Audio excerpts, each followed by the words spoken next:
নমস্কাৰ বন্ধুসকল, আপোনালোক সকলোকে আমাৰ চেনেলৰ প্ৰথম ভিডিঅ'টোলৈ স্বাগতম জনাইছোঁ। আমি প্ৰথম ভিডিঅ'টোত এই ধুনীয়া ৰাস্তাটোৰে খোজকাঢ়ি গৈ আছোঁ আৰু এই ৰাস্তাৰে খোজকাঢ়ি আপোনালোকক এটুকুৰা ঠাইলৈ লৈ যাম, যিটুকুৰা ঠাইত মোৰ শৈশৱ মই অতিবাহিত কৰিছিলোঁ। ঠাইটুকুৰা কি জানিবৰ কাৰণে শেষলৈকে ভিডিঅ'টো চাব আৰু যিহেতু চেনেলটোত আপোনালোকে নতুন হয়, গতিকে চেনেলটো ছাবস্ক্ৰাইব কৰিব, লগতে লাইক আৰু কমেণ্ট কৰিব।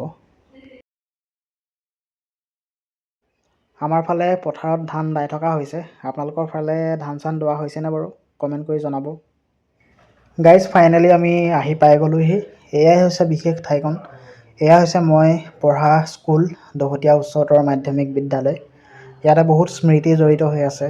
ইয়াতে খেলিছিলোঁ, ইয়াতে পঢ়িছিলোঁ, ইয়াতে লগৰখিনিক লগ পাইছিলোঁ।